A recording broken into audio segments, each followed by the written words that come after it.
Hola Perú, buenas noches, bienvenidos, bienvenidas. Iniciamos la jornada informativa. Hoy estamos a martes, estamos a 10 de abril y estamos cerrando la jornada del martes. Termina la chamba, la gente regresa a la casa. Estamos en la combi, en el micro, en el tren, en el metropolitano, en el corredor. Estamos corriendo a ver si llegamos lo más pronto posible. Los chicos en casa, seguramente regresando ya de colegio, la esposa también. En fin, si llegamos y por favor tenemos tiempo, hay que hablar un poco con los hijos, cómo están en el colegio, cómo están en la universidad, cómo están en el instituto. Tantas cosas pasan con los muchachos y la verdad que es mejor ponerle oído. ¿Cómo te ha ido en el colegio? Es una pregunta clave. ¿Cómo te ha ido hoy? Es una pregunta vital. ¿Qué te pasó hoy? Sobre todo los más pequeños, ¿no? Sobre todo los más pequeños, digamos 4, 5, 6 años, ido al nido, sí. Hay que preguntarle qué tal, cómo te fue. Por muchas cosas, no necesariamente porque, bueno, tampoco es para volverse paranoicos, pero la verdad es que puede pasarle cosas más simples, cosas más sencillas, e igual hay que ponerle atención. Puede estar siendo objeto de bullying. ¿A qué hora conversamos con los hijos? Si salimos a las 6:30, 7 de la mañana y prácticamente con ellos nos vamos, los chicos al colegio, nosotros a la chamba. ¿A qué hora regresamos? 7, 7:30, 8, 8:30, 9 de la noche. Estamos todo el día en la calle y los chicos están también todo el día haciendo lo suyo. Bueno, sí, pues tenemos ahora más posibilidad probablemente de comunicarnos a través del celular, pero no es lo mismo. El trato directo, la conversación, la interacción, el diálogo, generar condiciones, generar ambiente, generar clima, generar confianza, poner la palabra, dar el abrazo, expresar la preocupación real a través de una expresión directa, es otra cosa, definitivamente es otra cosa. Así que si tienen un tiempito, miren, no se trata de que tengamos 2 horas, no hay que hacer el protocolo, ahora nos sentamos y ahora conversamos, tenemos 40 minutos. No señor, estamos ahí, nos cruzamos antes de ir a cenar o cenando, o quizás mientras están arreglando los cuadernos, o quizás mientras vamos a ver alguna película, mientras estamos viendo Exitosa, en fin, 5 minutos, 3 minutos, la pregunta clave es ¿cómo te fue hoy? ¿Cómo te fue hoy? Que el chico sienta, que la chica sienta que su padre y su madre están preocupados, están interesados y le están poniendo un puente para conversar.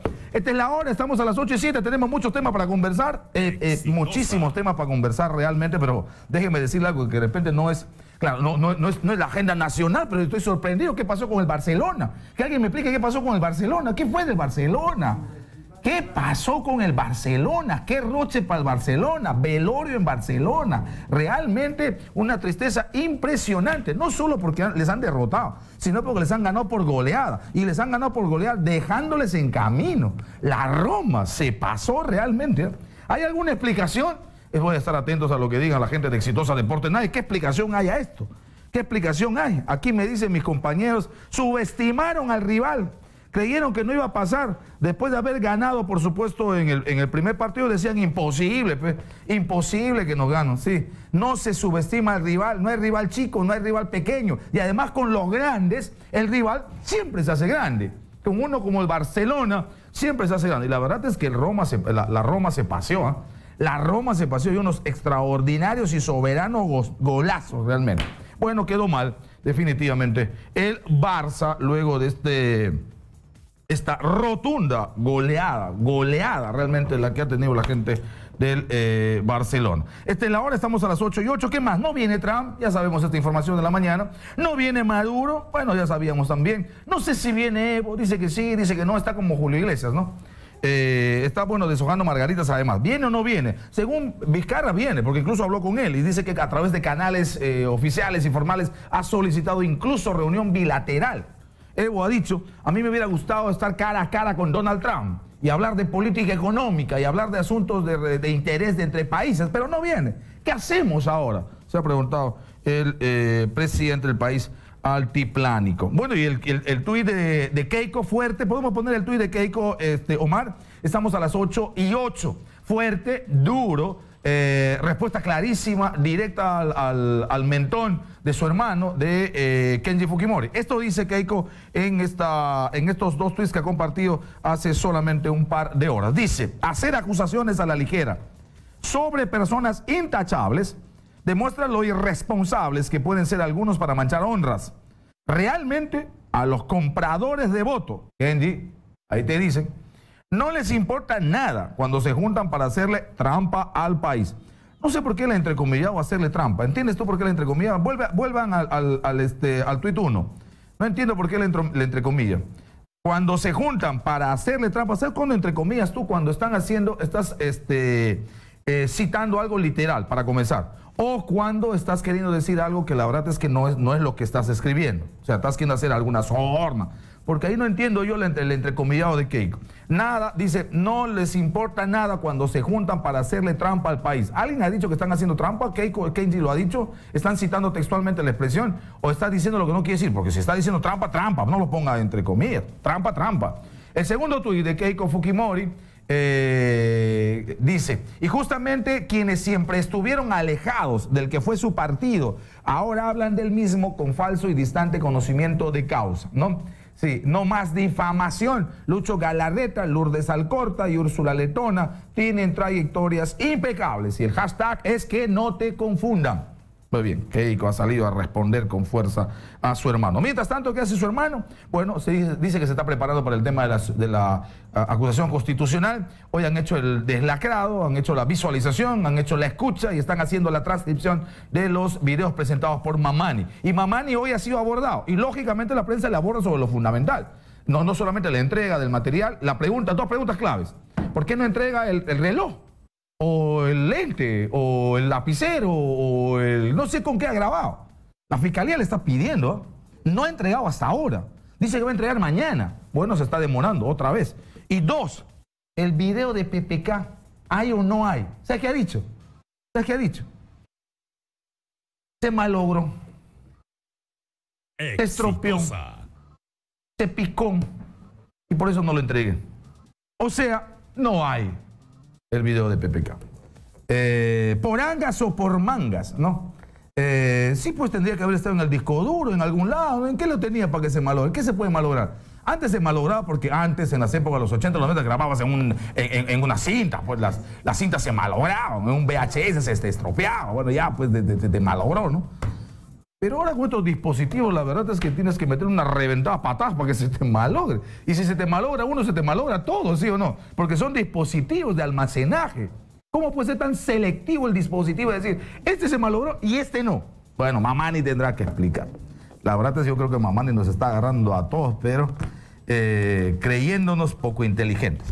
Esta es la hora, estamos a las 8:12. Tengo en línea al doctor Carlos Palacios Valdivieso. Escuchen esta conversación.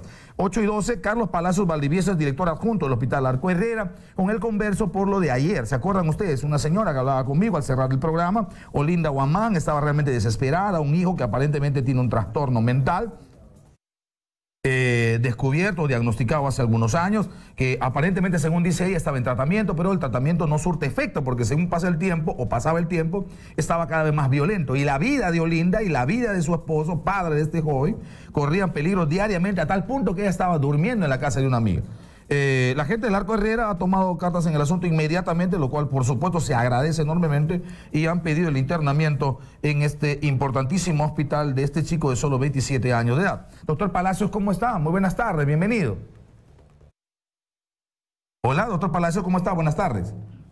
Buenas noches, perdón. No tiene quizá... Hola. La señora, la mamá de Helmut, o nadie tiene que agradecer que hagamos nuestro trabajo. Más bien, yo felicito, lo que felicito es la acción de la vecina, que al ver una posible enfermedad apoya a su vecino para que logre la atención de salud. La atención de salud correspondía totalmente, era su derecho además, y nosotros también nos sentimos muy llamados a brindar esa atención. Por eso ayer también los contactamos para ver de qué manera hacer viable la atención el día de hoy. Lo vimos por el departamento de emergencia. Correcto. ¿Cómo se maneja un caso de este tipo, doctor Palacios? ¿Qué manejo tiene desde el punto de vista médico un caso de esta naturaleza? ¿Qué se busca? Bueno, para definir la prioridad de atención de manera ambulatoria o una atención que tenga que ser de emergencia, lo primero que definimos es el riesgo de vida, ya sea de la persona o de su entorno. Ya. Por ejemplo, como había riesgo por la conducta agresiva, tocaba manejarlo como una emergencia, y bueno, y así fue. Ya.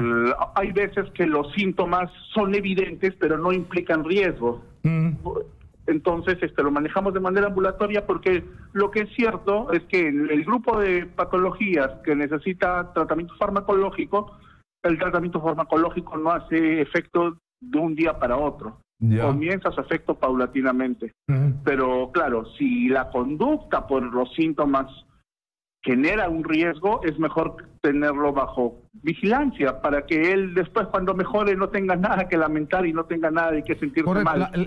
El concepto, entiendo, y usted corríjame si no es así, de otros palacios es manejar el tema durante la crisis, a ver si la expresión es la más adecuada, estabilizarlo, darle un poco de tranquilidad y por supuesto en el ambiente adecuado, que en este caso sería el hospital, con el tratamiento farmacológico que corresponde, pero sin ninguna duda el tema de reinserción familiar y social es un elemento importante y tiene que darse de todas maneras, ¿no? El manejo social de su entorno familiar es un condicionante básico y primordial para su evolución. Si logramos que la familia logre un entorno, por ejemplo, ya lo bonito es que la familia tiene un apoyo de su comunidad. Ya, sí, pues. Que sí, va a mostrarse comprensiva y además colaborador en obtener, por ejemplo, en colaborar. Hay muchos pacientes que pueden lograr una mejoría, más no una conciencia de enfermedad. El hecho de que haya un entorno que aporte a que mantenga su control, asegurará una buena evolución en la medida de lo posible. Muy bien, correcto. Y estoy leyendo una nota de prensa que precisamente es del Hospital Arco Herrera, la número 022, y dice que están están orientando a la población sobre cómo ayudar a una persona que deambula por las calles. Hay que tener cuidado. Este es un caso un poco diferente, claro, ¿lo puedo explicar? Sí, por favor, por favor. Estamos acostumbrados de todos modos a pensar que una alteración de conducta o una conducta fuera de lo normal siempre es una enfermedad psiquiátrica y no siempre es así. Ahora, ante una persona perdida es adecuado comunicar a la policía para lograr identificarlo y determinar su entorno familiar, su grupo de apoyo. Pero si se sospecha que hay una enfermedad que podría estar presente, tanto la persona que lo haya como la policía están en la facultad de llevarlo a una institución de salud. No a un hospital ni psiquiátrico necesariamente. Yo le puedo contar una anécdota muy cortita. La policía de Miraflores llevó a una señora al hospital porque en un paradero había destrozado las lunas de toda una cúspide. La llevaron al hospital y nosotros lo que le llamó la atención al médico en ese momento fue que estaba muy bien vestida y no tenía ningún síntoma físico. Entonces parecía ser que era un cuadro súbito, aunque en ese momento no teníamos ningún indicativo de que ningún antecedente.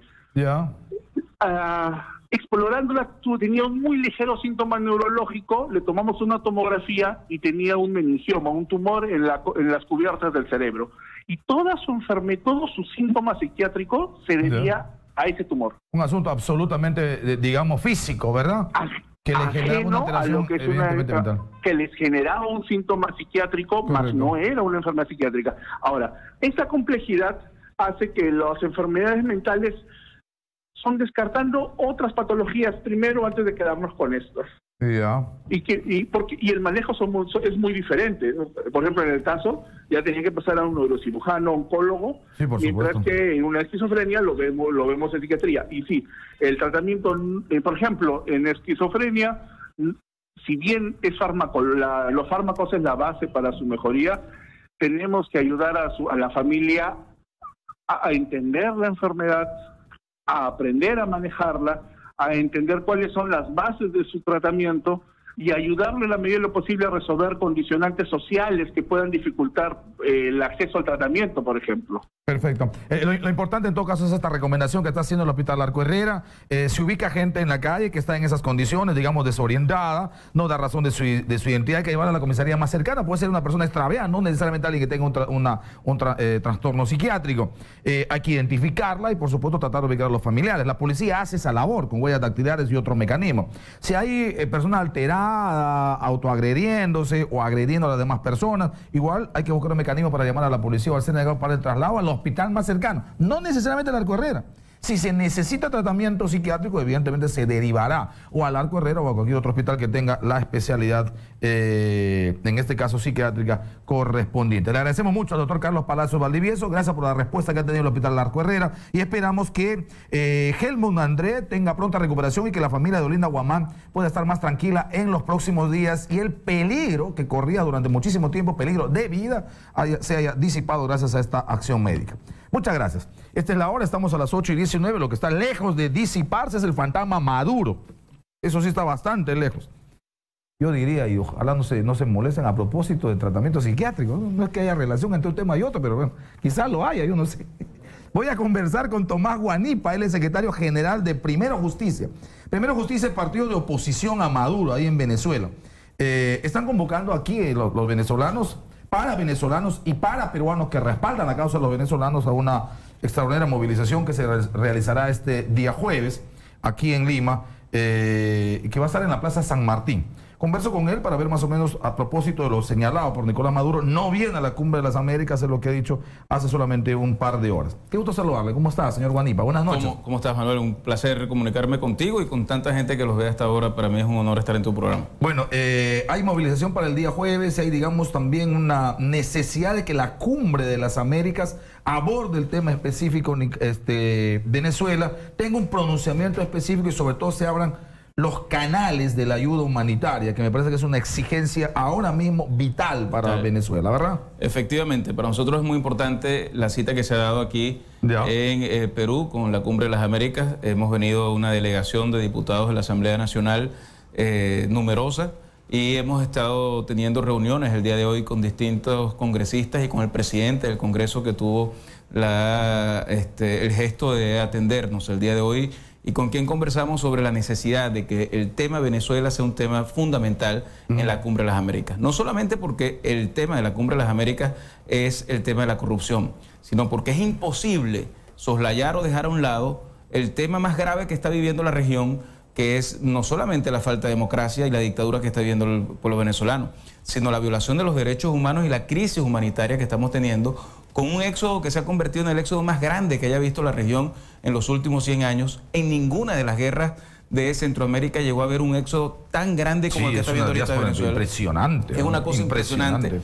Yo debo decirte, lo que evidencia la crisis, porque evidentemente no podemos estar hablando prácticamente de 1 millón de locos. O sea, es gente que sale de Venezuela por las razones, por las condiciones, porque evidentemente el país se ha vuelto prácticamente invivible, porque no tienen, no tienen lo elemental, medicinas. Por ejemplo, yo comentaba hoy al mediodía un reportaje que he visto, impresionante de cómo hasta se negocia con las dosis de atención para pacientes de cáncer en los hospitales. O sea, los niveles de corrupción poniendo en peligro la vida misma en los centros hospitalarios de Venezuela, porque evidentemente no tienen para todos y prácticamente hay que hacer una rifa para los que les alcance. Y la rifa ahí es la corrupción. Bueno, ese es el gran problema de los gobiernos populistas como estos, que prometen villas y castillos, y que la gente sueña con una ilusión de mejoría en su calidad de vida y que termina siendo la gente mucho más pobre y terminan poniendo a la gente como mendigos.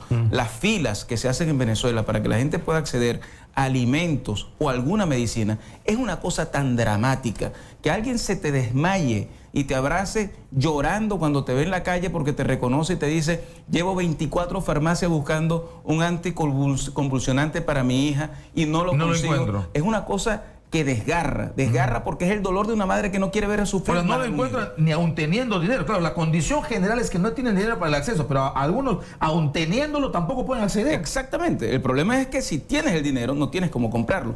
Y ya estamos llegando a un nivel de hiperinflación en Venezuela, donde las cifras llegan a ser tan extremas que terminas ganando $3 o $4 al mes y que resulta que pagas más en transporte que lo que cobras en salario. Es una cosa increíble, pero peor aún, el hecho de que en las últimas 2 semanas el costo del dólar se haya duplicado es la muestra de cómo este gobierno que tenemos en mala hora en Venezuela se ha convertido en un gobierno que lo que ha hecho es empobrecer a todo el pueblo venezolano. Ahora, Maduro no viene a la cumbre, me imagino, porque también estaba tratando, me imagino que tiene información de lo que puede haber ocurrido en Perú, ¿no? Alguna movilización en su contra. Claro, él dice: no voy porque no hay tema interesante, no voy porque es un engaña muchachos. Sin embargo, a todas las otras cumbres ha estado asistiendo a Venezuela sin mayor complicación. No voy porque me han quitado todo el tema de la seguridad, dice Maduro. Pero yo creo que sabe que aquí se le iba a levantar un poco la gente y definitivamente iba a haber un digamos, un impacto fuerte internacional sobre el rechazo a Maduro, ¿no? Mira, Maduro dijo hace poco que por vía terrestre, marítima, nadando voy, de cualquier forma, nadando voy, o aérea, él llegaba a esta cumbre y que lo iban a ver.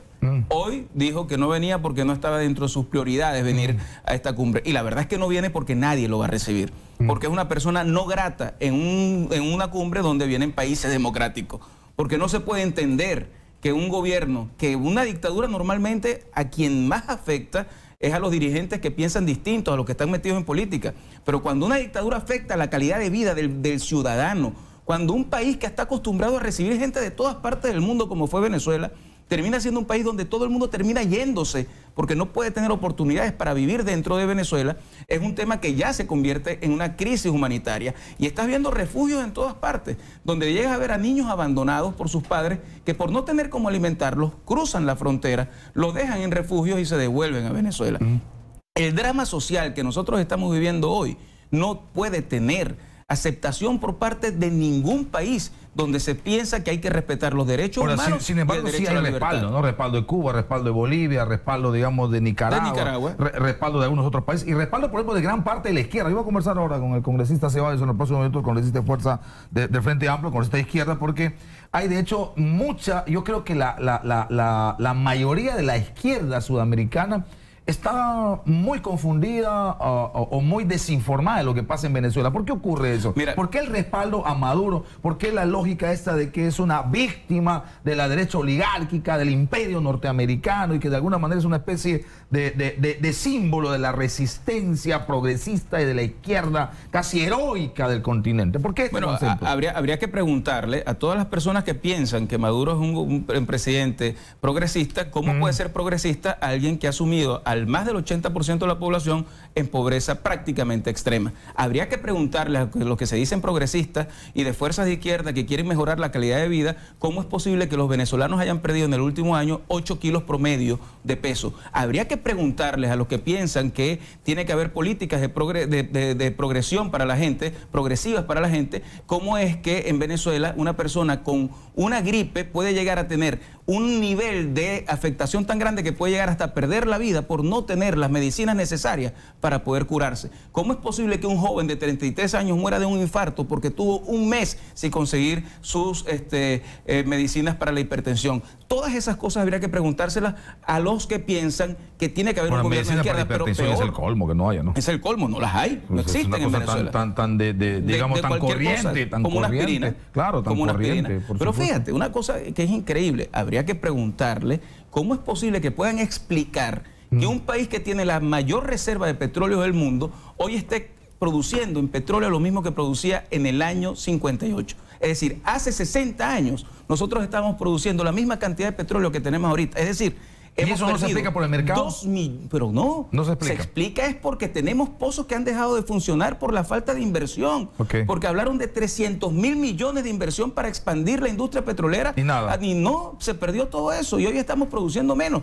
Imagínate que cuando cayeron los precios del petróleo, toda la crisis financiera y económica que vivíamos en el país, decían que era producto de la caída del precio del petróleo. Ahora se ha subido el precio del petróleo a $60 el barril, pero como estamos produciendo tan poco petróleo, ya eso no alcanza. Pero luego entonces tienes un nivel de opulencia en los sectores que están alrededor del gobierno nacional, que es una nueva élite de multimillonarios, que habría que preguntarle a los sectores vinculados de izquierda, al Estado, pero por supuesto, vinculados a Maduro. Lo llaman boliburgueses, y todo el mundo sabe quiénes son, todo el mundo sabe en dónde están. Entonces habría que preguntarle, una élite reducida. Con todo respeto, además, porque cada quien tiene derecho a pensar, pero sí sería bueno contrastar con quien se dice izquierdista, cómo es que puede serse izquierdista y apoyar un gobierno como el de Maduro cuando todos los que están alrededor de él se han convertido en gente multimillonaria, mientras la gente se está muriendo de hambre. Es que eso va contra de lo que significa la ideología izquierdista, pero en todo caso, esto no es un tema de ideología, esto es un tema de humanidad, la salud, la vida. Esto es un tema de derecho a la vida, a la libertad. Y eso voy. Estoy hablando con Tomás Guanipa, diputado de la Asamblea Nacional por el Distrito Metropolitano de Caracas y además secretario general de Primero Justicia, el partido de oposición a Maduro.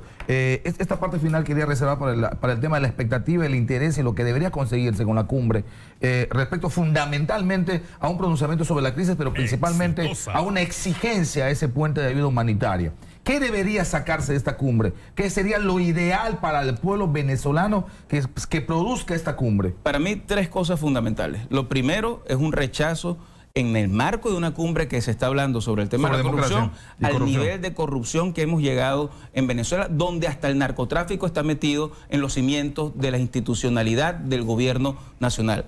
En segundo lugar, el tema de la pérdida de la democracia y la libertad, y por supuesto rechazar un proceso electoral que está haciendo Nicolás Maduro para que él salga electo teniendo menos del 20% de apoyo popular. Porque solo una persona que siente miedo de sus competidores inhabilita e ilegaliza a los partidos políticos que no podemos presentarnos porque no estamos legalizados. Correcto. Y en tercer lugar, el tema de la ayuda humanitaria, que para nosotros es lo más importante porque la gente se está muriendo de hambre en Venezuela. ¿Cómo se concretaría esa ayuda humanitaria? Mira, lo primero que hemos dicho al gobierno que puede buscar la Cruz Roja y puede buscar instituciones de la Iglesia Católica y de otras iglesias para recibir medicamentos, para recibir ayuda de otras partes del mundo. Es decir, gente que no tenga absolutamente ninguna posibilidad de que se le diga que si es de derecha, que si es oligopólica o lo que fuere, que no tenga vínculos políticos. Que no tenga ningún tipo de vínculos políticos. Correcto, y que tenga reconocimiento internacional. Cruz Roja es una alternativa extraordinaria. O sea, ¿quién puede decir que la Cruz Roja? ¿Quién puede decir que está cegada?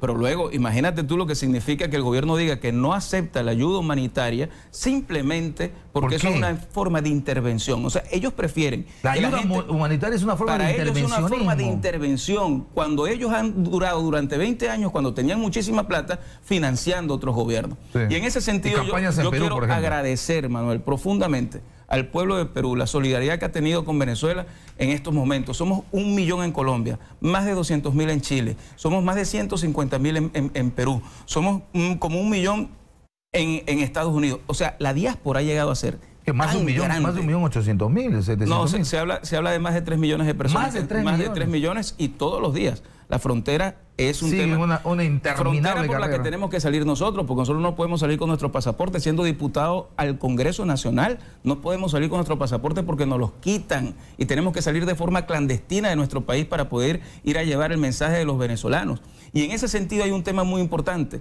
Nosotros queremos que todos los venezolanos que se han tenido que ir de Venezuela puedan regresar. Y la mejor forma de regresar es que podamos cambiar el gobierno que tenemos hoy. Cuando el gobierno y los partidos de izquierda dicen que las sanciones son sanciones que afectan al pueblo venezolano, les decimos que no. Las sanciones hasta ahora solamente afectan a personas que están vinculadas con hechos de corrupción y con hechos de violación de derechos humanos. Ahora, yo les quiero decir a todo el pueblo de Perú y a quienes nos están escuchando, la peor sanción que tenemos los venezolanos es el gobierno de Nicolás Maduro. No hay peor sanción que nos haya caído a nosotros que el gobierno de Nicolás Maduro, y que estamos luchando para que ese cambio se pueda dar, y le pedimos a todo el pueblo peruano que no nos abandonen en esta lucha, porque al final la libertad de Venezuela es la libertad de la región y el regreso de todos los que se han tenido que ir. Este jueves va a haber una importante expresión de ese sentido de solidaridad del pueblo peruano con el pueblo venezolano. Muchas gracias. Gracias a ti. Gusto saludarle. Tomás Guanipo, secretario general de Primera Justicia, partido de oposición a Maduro, y además diputado de la Asamblea Nacional por el Distrito Metropolitano de Caracas, aquí en Radio Exitosa y en Televisión Exitosa para todo el Perú. Vamos a la pausa, retornamos, tenemos más. Ahora Perú, estamos a las 8 de la noche con 34 minutos. Gracias por continuar con Exitosa. Me quedo con ustedes hasta las 10 de la noche. Soy Manuel Rosas y a las 10 viene Exitosa Deporte Night. Omar, a ver si nos adelantamos un poquito con Exitosa Deportes. Yo quiero que alguien me explique, alguien que sabe, que me explique qué pasó con el Barça. Que me expliquen qué pasó con el Barça. No es cualquier cosa, no es 1-0. Han sido 2, han sido 3-0. ¿Qué ha pasado? ¿Por qué les ha comido la Roma de manera tan impresionantemente fácil? Ojalá pueda tener un adelantito de lo que va a ser Exitosa Deporte Night con Carlos Alberto Navarro, con Oscar Paz, con Jan Rodríguez y un equipazo de los mejores periodistas deportivos. Me voy con Marcial Vilela. Marcial Vilela está en la base aérea del Callao. Marcial ha sido testigo de un impresionante despliegue para salvar el corazón de una niña en Piura y trasladar desde Piura hasta Lima para que ese corazón, por supuesto, salve la vida de un niño. Impresionante, extraordinario. Realmente las proezas médicas son para dejar con la boca abierta a todo el mundo. Vamos con Marcial Vilela. El Perú le escucha. Marcial, adelante.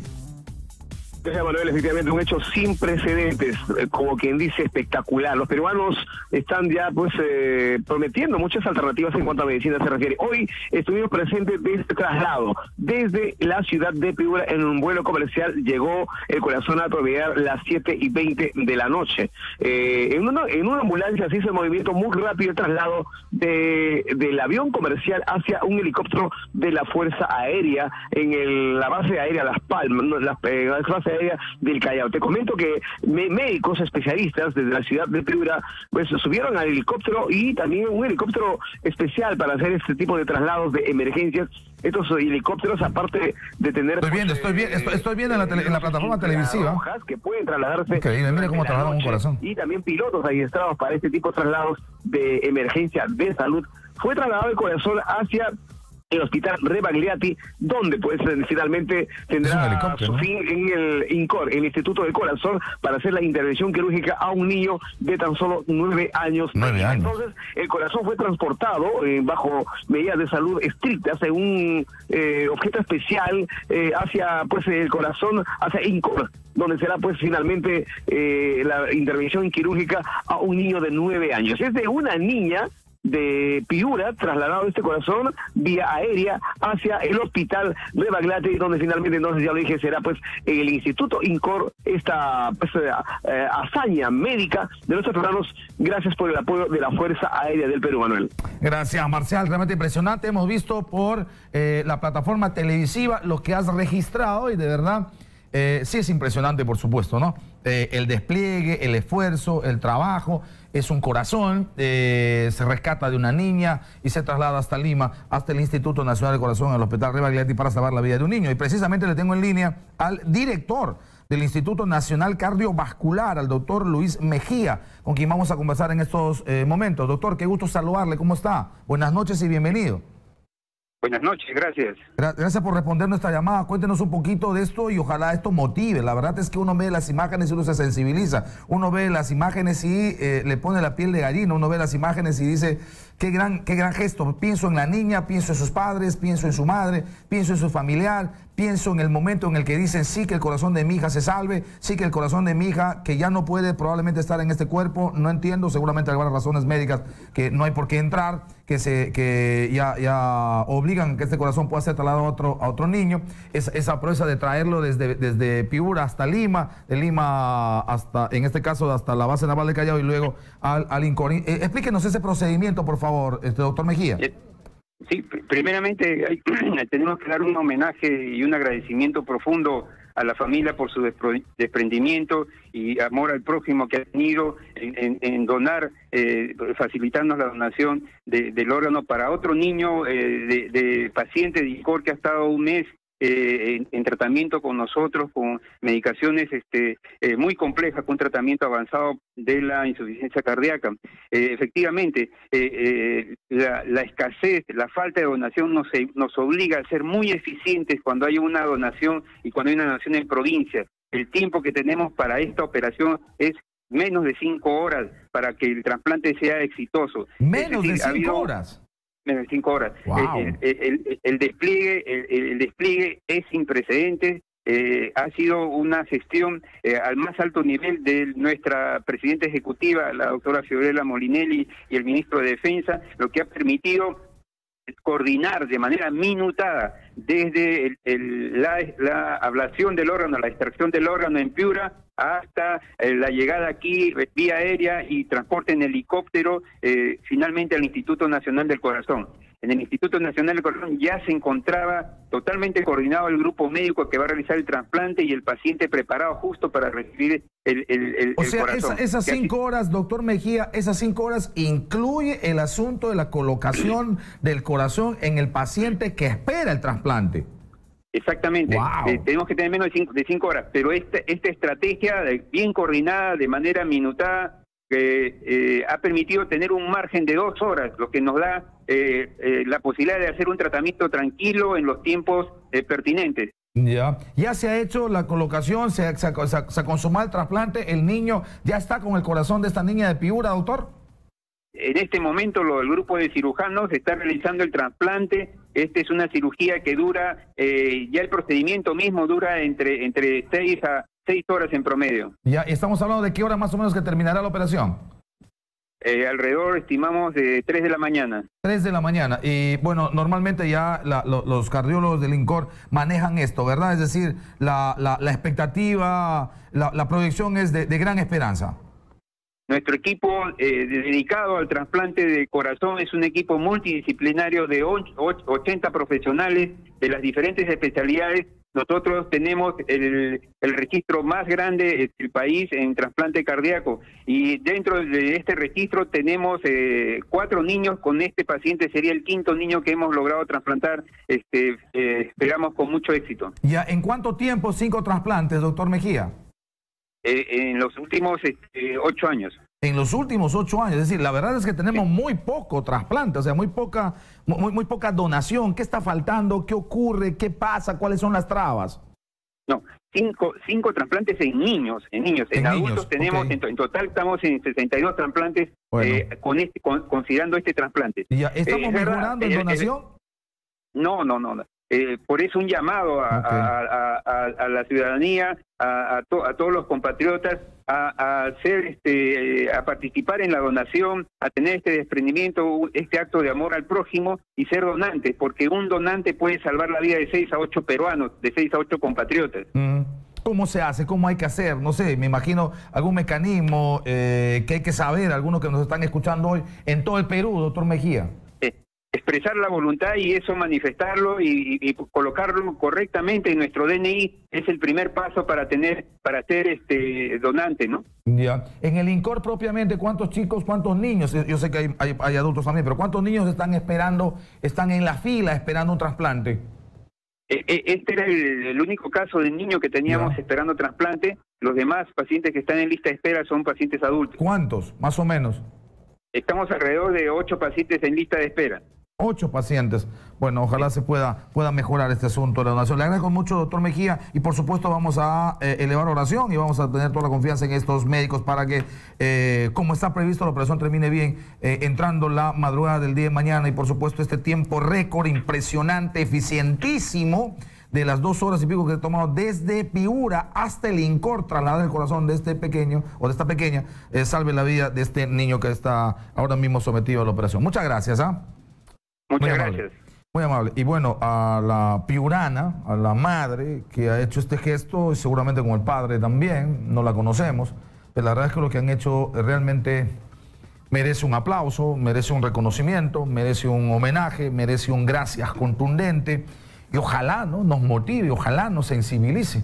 En el corazón de su hija, señora, definitivamente está el suyo también, y está el de su padre también, y está el de su familia también. Y este corazón va a seguir latiendo, lamentablemente no para la niña, pero afortunadamente para otro niño. Estoy seguro que eso de alguna forma es como prolongar también la existencia de su niña. Esta es la hora, estamos a las 8 de la noche con 45 minutos, pero la hora, 8:45. Cambio de tema radicalmente. No voy a hablar de corazones, y si hablo de corazones endurecidos.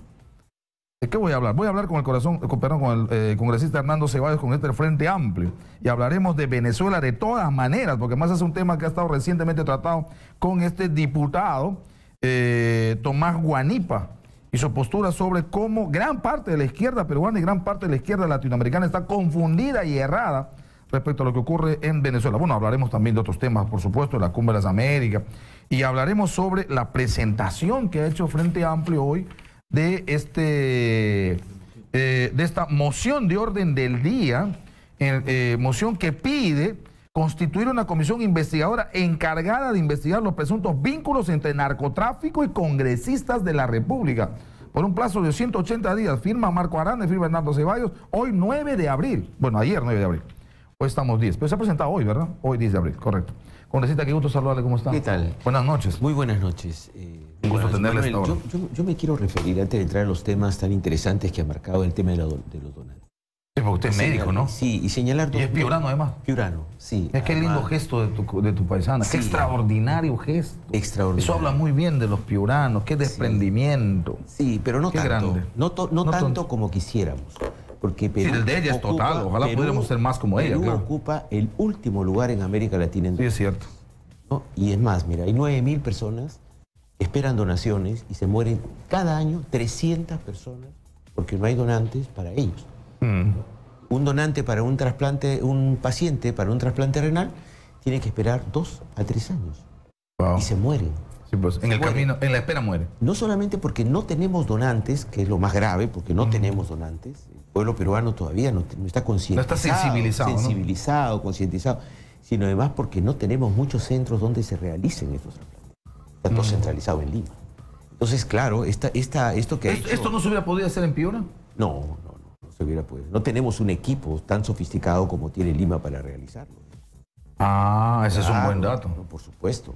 ¿No? O sea, estando el niño esperando en Piura un corazón, evidentemente no le hubiera servido. Tendría que primero traerle al niño a Lima, ponerle en un centro especializado, que en este caso es INCOR, que además es de la Seguridad Social. Claro. Me imagino que los hospitales públicos en Lima también harán, los del MINSA, ¿no? Algunos. No todos tienen tampoco. No todos. Y en regiones, por ejemplo, en el caso de Piura, no tenemos, salvo la Seguridad Social, que tiene una unidad de cuidados intensivos, que no es una unidad cardiológica de alta complejidad y que está saturada. El Ministerio de Salud no tiene una unidad cardiológica, ni siquiera de cuidados intensivos en toda la región. Entonces, no, la verdad que estamos todavía con una Hay que trabajar ese tema muy fuerte. Muchísimo.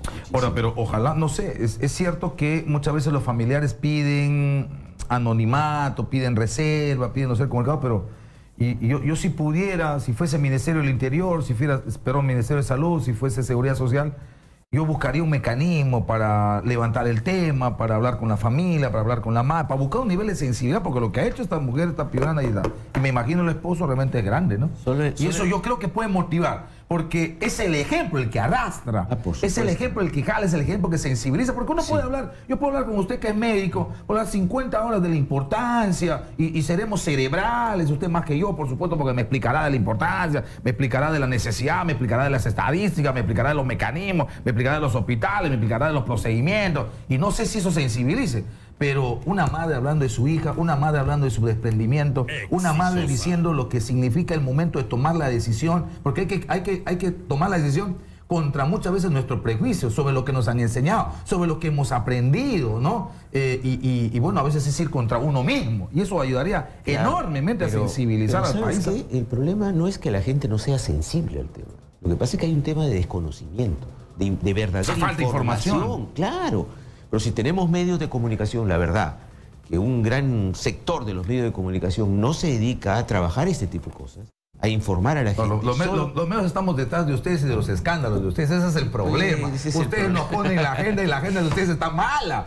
Y digo ustedes, no digo Frente Amplio, ni digo Hernando Zavala. Digo Congreso. Bendito Congreso que anda perdido. Su agenda no es la agenda paisa. Y claro, nosotros andamos de seguilones. Honestamente, para mí eso es una crítica, una autocrítica central. Somos seguilones de la mala agenda del Parlamento Nacional. Y andamos perdidos. Por eso es que la prensa anda perdida. Además, es más fácil cuestionar lo anecdótico que el problema de fondo. No, pero bueno fuera para los temas de fondo. La vez pasada se discutió un proyecto sobre declarar de importancia combatir la anemia y la desnutrición. Un proyecto declarativo que no sirve absolutamente para nada.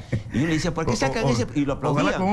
Como sacar un proyecto para bajar la pobreza, ¿no? Claro, ¿no? Y digo, ¿y por qué no nos sensibilizamos cuando hablamos de la ley de presupuesto y definimos en la ley de presupuesto la cantidad necesaria de recursos para terminar con la anemia y la desnutrición? Eso no es prioritario. Correcto. ¿No? Entonces, muy bien. Hablemos de Maduro. Bien. Y del compromiso de la izquierda peruana y del compromiso de la izquierda sudamericana. ¿Por qué se suicidan con Maduro? No. ¿No se suicidan? No, de ninguna manera. ¿Qué hacen? En primer lugar, nosotros, el proceso venezolano, hay que conocerlo en Venezuela. Es muy fácil venir acá y hablar de Venezuela, pero lo que sabemos de Venezuela es que efectivamente hay una crisis terrible. Eso es inevitable reconocerlo. Pero acabas de dar una afirmación que no es real. O sea, si eso fuese cierto, no hablarían pues ustedes la izquierda de Donald Trump. No viven en Estados Unidos y le dicen a Donald Trump de arriba para abajo, le dicen a Donald Trump de oligarca, de explotador, y de la política norteamericana. Primero, pero no viven ni en la frontera de México pero y de Estados Unidos. Pues la incidencia de Estados Unidos en la política peruana y en la economía peruana es inexcusable. ¿No? Lo de Venezuela, la influencia de Venezuela. No, pero su concepto es conocer de Venezuela es estar en Venezuela. No. Uno sabe lo que está pasando en Venezuela. No, pero entonces no están los medios. No, pero entonces no me has entendido. No, bueno, sí, justamente. Pero los medios que informan. Los medios que informan. No me estoy refiriendo solo a radio, televisión y a medios escritos, me estoy refiriendo a todo lo que hay hoy en medios. Bueno, agárrate aparatito, ya sabes, puedo tener 350.000 personas hablando en el Facebook y en redes. ¿Por qué no decimos entonces que hay una incongruencia entre hablar de la crisis en Venezuela, de recibir acá, y está bien recibir a los venezolanos, pero a la vez contribuir a profundizar la crisis en Venezuela. ¿O qué hace el bloqueo? ¿Qué hace el bloqueo contra Maduro? ¿Afecta a Maduro o afecta al pueblo venezolano? Pregunto, ¿no? ¿A quién afecta el bloqueo?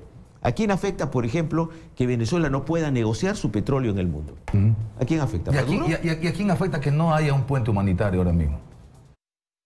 Un puente humanitario. Sí. Yo digo no hay ayuda humanitaria. No, pero ese es otro tema. Yo no voy a defender. ¿Por qué otro tema? No, porque si estamos hablando de defender al pueblo venezolano. Está bien. Entonces vamos a decirle una cosa. Yo no estoy acá defendiendo a Maduro, que todo lo que hace Maduro está bien. Eso es bueno que se aclare. No, es que yo no es mi tema. Si sabes que todo lo que ha hecho Maduro está bien, vamos a aplaudir todo lo que hace Maduro. No es ese tema. Pero yo quiero terminar con la hipocresía de algunos medios de comunicación, ¿no? Y del propio gobierno peruano en relación al tema de Venezuela, ¿no? ¿Cuál es la hipocresía? Hipocresía es hablar, por ejemplo, de corrupción en Venezuela, PPK, y decir, vamos, usted no viene a una cumbre para la democracia y corrupción, PPK, por favor. Pero ¿por qué no decimos lo mismo de Honduras, de Temer de Brasil, ¿no? O el presidente de México? Ahí no decimos nada, ¿no? No sé quién no dice nada, hay gente que sí lo dice. El asunto es que a veces ustedes cogen ese argumento para salvar a Maduro. Quizás ese argumento puede ser válido para el comercio, quizás ese argumento puede ser válido para Perú 21 y para todas las élites de la prensa concentrada. Pero yo no sé si para el resto de la prensa. El grupo comercio maneja el 80% de la prensa en el país. Ok, separemos ese asunto. Ese 80% realmente muchas veces es una farsa. Pero lo que voy es a que hayan en el Perú gente que por supuesto tiene esa doble moral, eso no le salva a Maduro. No. Pero lo que sí hay un tema es que hay que saber tener una lectura correcta en el tema de Venezuela.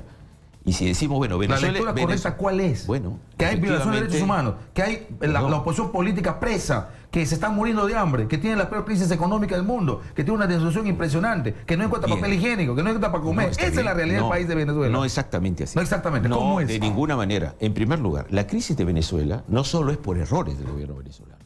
La crisis de Venezuela, además que hay un bloqueo, y eso es real, porque no es que están muriéndose de hambre los venezolanos, porque Maduro dice, ¿sabes qué? El bloqueo no es causa de la crisis, el bloqueo es consecuencia. Estúpida, es cierto, pero consecuencia de la crisis política de Venezuela. Maduro no agarra y dice, ¿sabes qué? Vamos a matar de hambre al pueblo de Venezuela. No. Ya, mi política es matar de hambre al pueblo de Venezuela para ser el más impopular de los presidentes de América Latina. Y se está ganando el Oscar al más impopular. Es que esa lectura es ingenua, pues. Uno puede decir, hay efectivamente una política errada, económica, no ha habido una diversificación de la economía en Venezuela, se ha cometido errores, todo lo que quieras.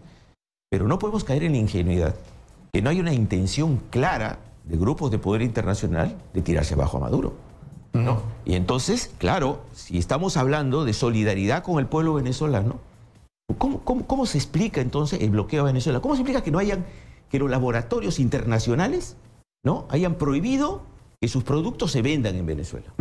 Porque la falta de medicamentos en Venezuela, yo escuchaba una parte de lo que decía que el diputado, ¿no? hay medicamentos en Venezuela. No hay, ¿Y por qué no hay medicamentos en Venezuela? Por varias cosas. ¿Por qué? ¿Se las esconde Maduro en el bolsillo los medicamentos? ¿O hay acaparamiento en Venezuela? En primer lugar, lo que no quiere es que entre ayuda internacional humanitaria. No quiere. No, esa es otra cosa. No.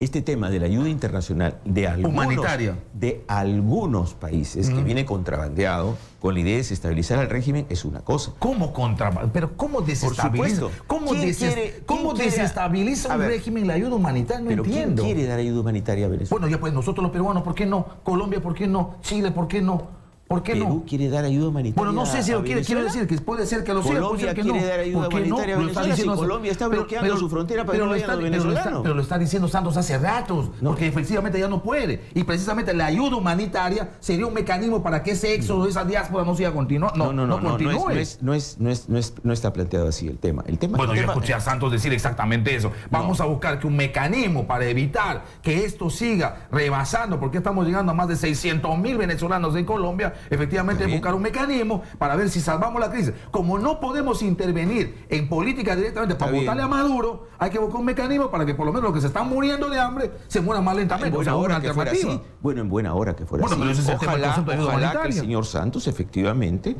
colabore con el pueblo venezolano. Ojalá que colabore, ¿no? Pero no ocultemos que hay un bloqueo real, ¿no? De que los medicamentos no llegan a Venezuela porque no quieren que llegue. Sí, pero vuelvo a insistir, pero congresista, vuelvo a insistir, el bloqueo no es causa, el bloqueo es consecuencia y es una estúpida acción, correcto. Pero, por ejemplo, esa es la explicación que se ha dado toda la vida en la crisis cubana. que el bloqueo y el bloqueo norteamericano, estúpido bloqueo, torpe bloqueo, por supuesto, irracional bloqueo, sin ninguna duda, no fue la causa de la crisis, en todo caso, tan permanente y tan constante en Cuba y la falta de democracia en Cuba. A ver, ¿cuál es la crisis tan permanente y constante en Cuba? La falta de democracia en Cuba, para decirlo de una manera más clara. ¿Qué es falta de democracia? Es la capacidad de decisión del pueblo. Que no se puede elegir, ¿no es una falta de democracia? ¿Democracia? Que no haya partidos, por supuesto que hay participación en el pueblo de democracia. Para elegir a un partido, para elegir a un solo candidato, para elegir a un solo partido, no ¿es solo democracia? para elegir un partido, no solo para elegir a los congresistas. En Cuba se necesitan asambleas populares, no es como acá, que se elige y hay capacidades revocatorias sobre los asambleístas. Eso no es nada. ¿Por qué no hay otros partidos? ¿Por qué no tenemos otras opciones? ¿Por qué no hay una opción de derecha, de centro derecha, de izquierda, de más radical de izquierda? ¿Por qué no existe esa...? No, porque hay una decisión del pueblo. ¿Qué decisión del pueblo? No sea malo. Pero además, decisión del pueblo que haya un solo partido.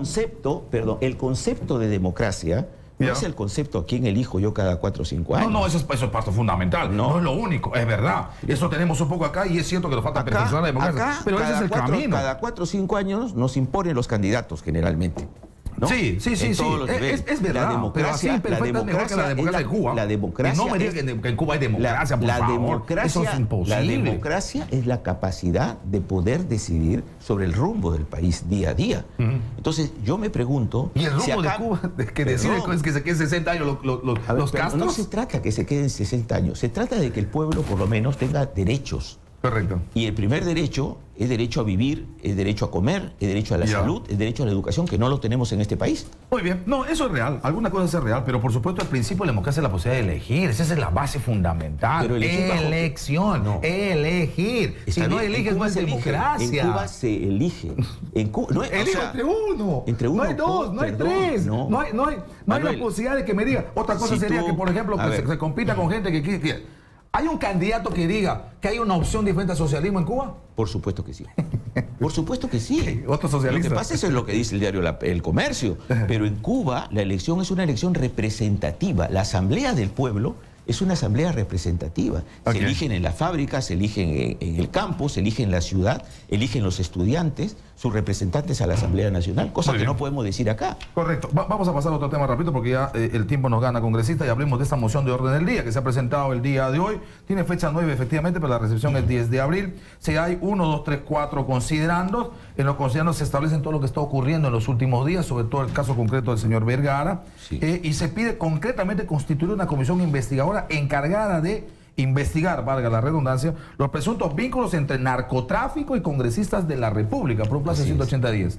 Cuénteme un poco las razones de esto, no es el primer ejemplo de congresistas vinculados al narcotráfico. En el gobierno anterior estaba ahí un congresista que estuvo alquilando la casa de un narcotraficante que fue investigado. Hay diferentes estudios que indican que hay dinero del narcotráfico que ha sido destinado a la política peruana, ¿no? Y esto no nos excluye de la posibilidad de que hayan congresistas que han financiado su campaña con dinero de narcotráfico. Por lo menos esto merece investigar. Lo del congresista Vergara es un toque de alarma, por lo menos para investigar a fondo.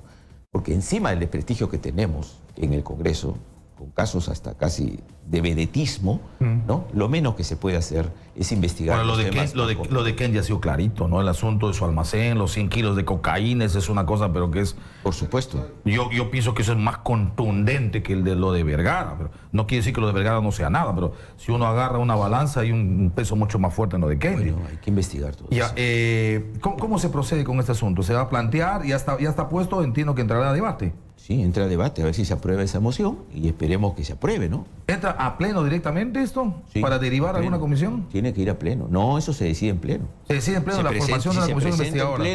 El pleno puede acordar pasarlo a una comisión, pero lo que nosotros estamos diciendo es que se apruebe esa moción de conformar una comisión. Hemos tenido el Congreso anterior una comisión narcopolítica que estaba presidida por Rosa Mavila, que me imagino que ha hecho un avance importante. De hecho, ha avanzado enormemente para determinar, por ejemplo, sobre todo los canales que han ocurrido.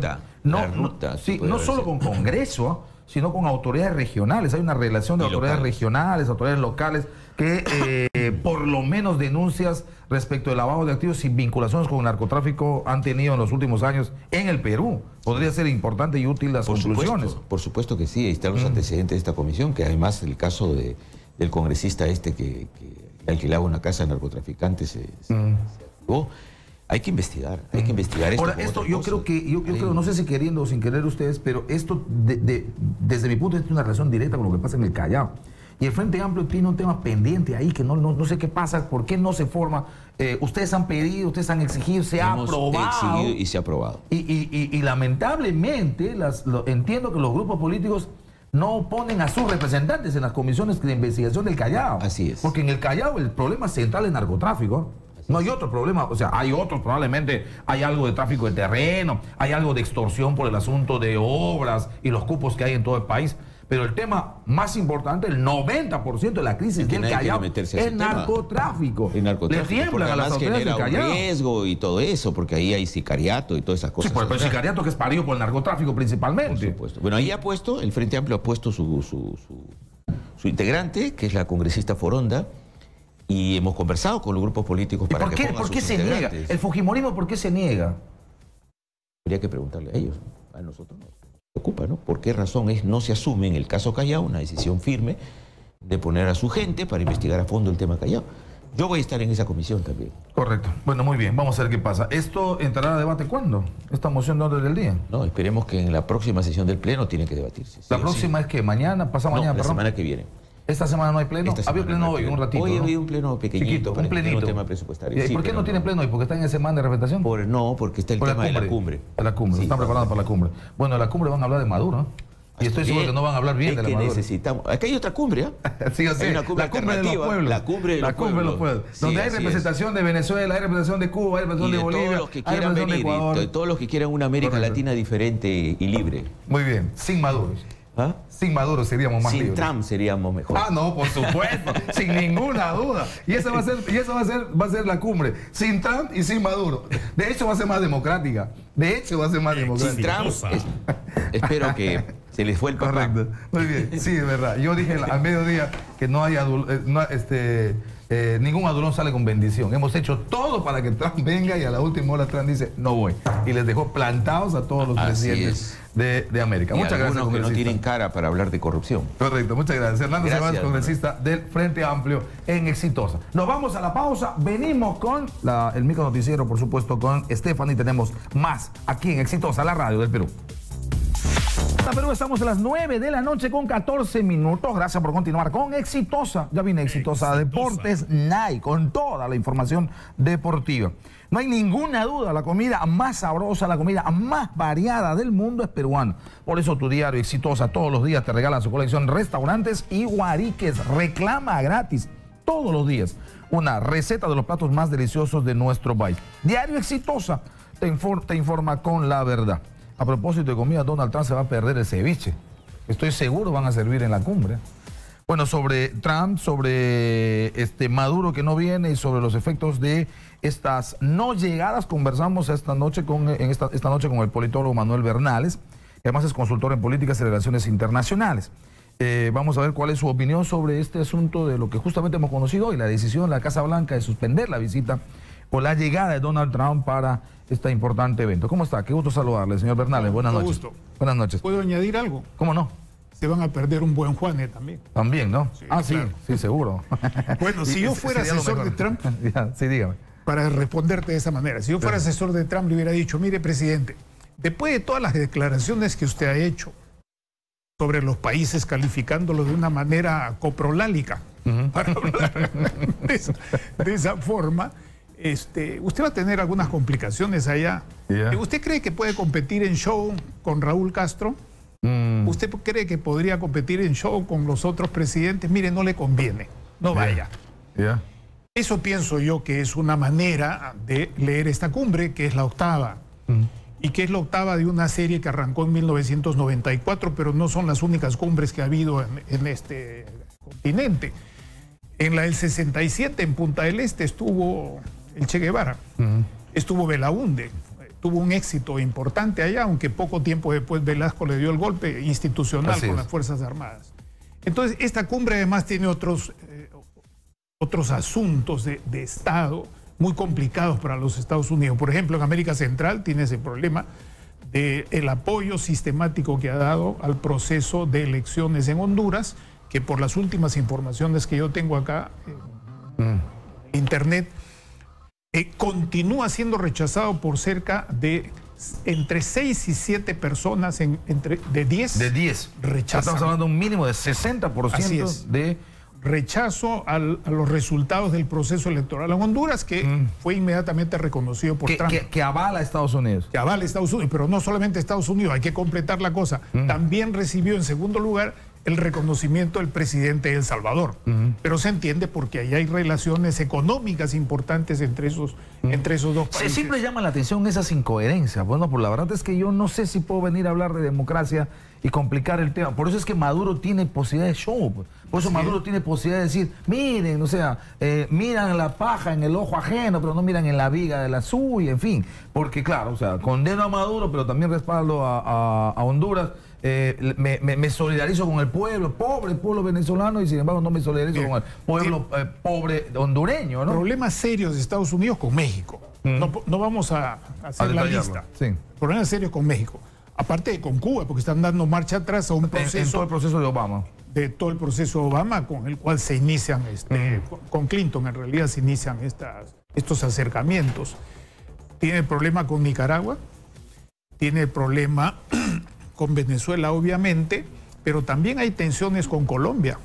También hay tensiones con Bolivia. Me imagino que por eso iba definitivamente a Colombia, ¿no? Así es. Y Evo Morales acaba de decir, a mí me hubiera encantado que esté Donald Trump en la cumbre. Me hubiese gustado conversar con él y decirle y hablar de política económica, hablar de unas cosas que nos interesan a ambos. Me imagino que hay cosas pendientes y seguramente hubiese podido abordarlo, ¿no? Yo creo que es una buena excusa decir que esté el tema de Siria. Ok, es una excusa. Yo he escuchado a otros internacionalistas decir lo mismo, es decir, que no es verdad. O sea, el asunto de Siria, que además no es un tema nuevo, la postura con el presidente de Siria no es nueva. Este es un tema que además Donald Trump y Estados Unidos no han hecho mucho por el tema de armas químicas, pero sin embargo funciona como una buena excusa. Así es, porque la pregunta concreta que es de sentido común hacerse es, ¿el presidente Trump va a compartir de igual a igual una cumbre en la que esté la encarnación del mal, que es Castro, que no tiene el ángel de Fidel? Por ese lado puede ser menos peligroso, digamos, ¿no? Pero es muy difícil concebir que una personalidad, en el sentido psicológico el término de... Pero es por Trump, ¿verdad? No es por Estados Unidos, porque con Obama, digamos, la cosa es absolutamente diferente. La política. O sea, lo que estamos hablando es de alguien que evidentemente no es un echado de democracia, de tolerancia, el señor Trump, ¿verdad? No, pero quien viene, que es en este caso el vicepresidente, que es Mike Pence, es mucho más radical que Trump. Digamos que es hombre del aparato de inteligencia y de las operaciones de inteligencia. Pero mucho más... más radical en temas como, por ejemplo, en posturas políticas, en tema de aborto, en tema de homosexualidad, en estos asuntos es muchísimo más duro que el propio Trump, más intolerante que Trump. Pero eso se va a encontrar con el hecho de que hay 28 actores sociales, grupos de actores sociales que participan en esta cumbre, en las aperturas de la sociedad civil. Esto va a ser un arroz con mango, porque son 28 grupos, 0 partidos, 30 países o algo menos. Entonces va a haber 2 cumbres en realidad. Cumbre de los gobiernos, de los estados, y estas otras en las cuales está la sociedad civil. Hay de todo, un poco. Lo único que faltan son grupos religiosos. Pero después hay de todos los ejes transversales que tan de moda están todos. En consecuencia... Que son con los que no se lleva bien precisamente la política norteamericana. Por supuesto, ¿no? Pero no solamente ellos, también ahora ellos tienen problemas en el Perú.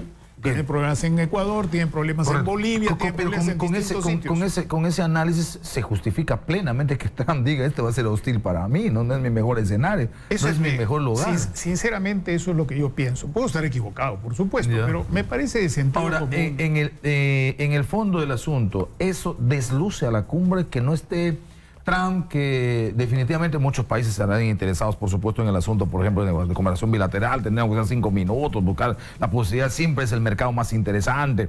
Y lo otro, que no venga, digamos, el hombre del show, que es Maduro, ¿no? Que digamos es una especie de antígeno con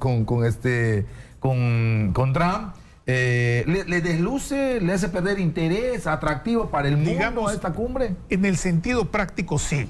Porque una cumbre en Europa donde no esté Putin, o una cumbre acá donde no esté Trump, es poco atractiva. Pero desde el punto de vista... Es gente que jala interés impresionantemente. Digamos, por angas o por mangas, ¿no? Por supuesto. A tirios y a troyanos. O sea, a la gente que está a favor o en contra, es gente que arrastra visión, expectativa en el mundo. Pero hay una cosa que es feo decir, porque a veces la gente le gusta que diga, qué bueno, la cumbre del Perú, somos el foco del mundo y esas cosas. Bueno, infelizmente tengo 20 años de experiencia dentro de los 55 de trabajo profesional en el extranjero. Las cumbres se cocinan con un mecanismo diplomático. Las cumbres tienen acuerdos consensuados. Y si no hay acuerdos consensuados, son peor que las encíclicas, que dicen algo tan general que lo puede tomar Gustavo Gutiérrez o lo puede tomar un papa derechista. Para hablar francamente. Correcto, ¿no? correcto. En consecuencia, es difícil que alguien... Qué buena comparación la suya. Pero es que es así. Es muy difícil pensar que una cumbre va a tener resultados en el sentido de acuerdo. Las cumbres no tienen mandato imperativo. Son declaraciones de en ese sentido tiene razón entonces Maduro. Es una pérdida de tiempo, ha dicho. No tan en el extremo probablemente. No, yo no comparto eso. En el fondo. No comparto eso. Porque las cumbres son un proceso político, ideológico, social. Y hoy esta no se puede esperar más, o sea, para decirlo bien, no se puede esperar más. Digamos, estamos hablando de acuerdos declarativos al final, si es que hay acuerdos, ¿no? Ahora, el tema, sin embargo, sí se presta a debate. Corrupción y gobernabilidad, y en América, y sobre todo en América del Sur y gran parte de América Central, con lo que está ocurriendo, con lo que está usted detallando ahora mismo. Evidentemente es un tema de muchísima actualidad. Y por último, para volver a la comparación de la encíclica, sirve para poner esos parámetros globales, morales, éticos, políticos, de lo correcto en la política, que, bueno, pues son orientadores, pero que en la práctica muchas veces se diluyen, ¿no? Exactamente. No existen, no, la otra lectura para los nacionales como nosotros es la expectativa de qué dirá o qué hará el gobierno. Yo creo que esto le viene bien al gobierno, aunque no sea muy lucida, porque no lo va a hacer mal. Es un anfitrión que no tiene que tener un gigantesco papel, porque las cumbres se trabajan, se cocinan a través de los canales diplomáticos y por el grupo de seguimiento y de información de las cumbres. Eso ya está cocinado.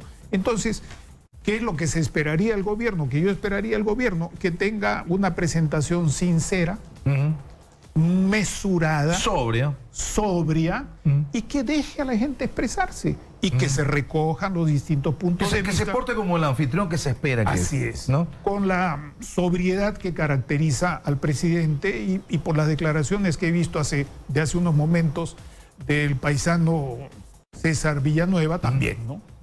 Correcto. Ahora, en el escenario internacional y en este caso en el escenario mundial, global, el Perú tiene ahora otra vez otro foco de atención y estamos hablando del Consejo de Seguridad de la Organización de las Naciones Unidas. Nuestra participación y además nuestra condición de presidente del Consejo. Efectivamente, ese es un factor importante. Y a ese Consejo está apelando durante las últimas horas Donald Trump. A ese Consejo está planteando el desafío de la investigación y del pronunciamiento.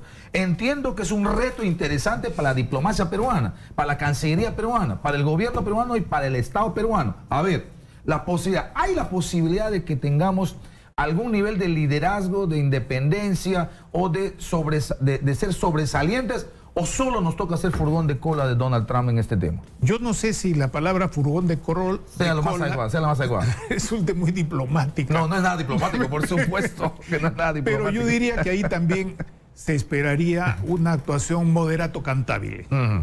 Porque las circunstancias, el peso específico de una diplomacia que calza 45, que la diplomacia estadounidense ahora va a ser difícil que pueda ser acompasada por otros países. Correcto. Y por el Perú. Digamos, somos muy pequeños. Además, somos miembros no permanentes, ¿verdad? Funcionamos con un solo voto ahí. No hay nada más extraordinario. Y además, en un momento. Pero podríamos aprovechar, digamos. Podríamos aprovechar, pero por eso es importante que se marque la diferencia respecto del gobierno que da origen a este otro gobierno.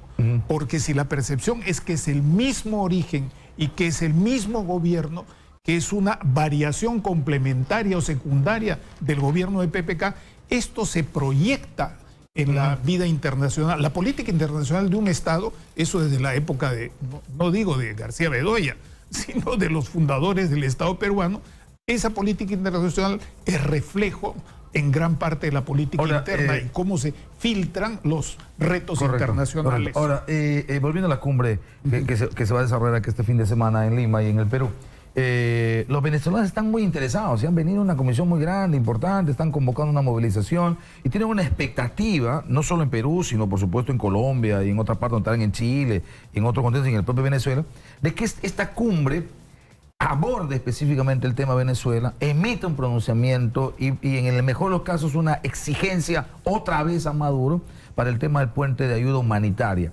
Su expectativa se basa en la realidad. ¿Eso es posible teniendo en cuenta los mecanismos de las cumbres? Hay una negociación implícita entre el Grupo de Lima y el Grupo del ALBA.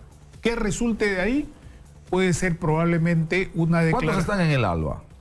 Tenemos, bueno, Venezuela que no está. Bolivia que no sabe si viene, porque dice que Evo también ha estado preguntando, aunque Martín Vizcarra, el presidente, ha dicho que habló con él personalmente y ha confirmado su asistencia. Sí, pero por otro lado, lo concreto es que el Grupo de Lima no va a dar marcha atrás en su planteamiento. ¿Cree usted que va a poner el tema específico, concreto? Que sí. ¿Va a pedir algún tipo de pronunciamiento? Yo pienso que eso puede ser parte de la declaración, pero puede ser una declaración clara, pero con pocos adjetivos calificativos.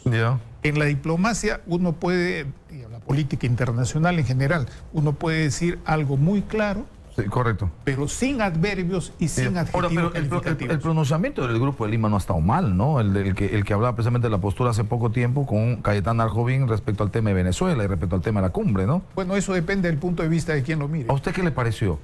¿Muy fuerte, muy duro? A mí no me... Independiente que sea fuerte o duro, me parece que esas cosas tienen que ser respaldadas por hechos tanto de las relaciones internacionales como por hechos internos. Ahora sí, cómo no, por favor. Solamente una cosita.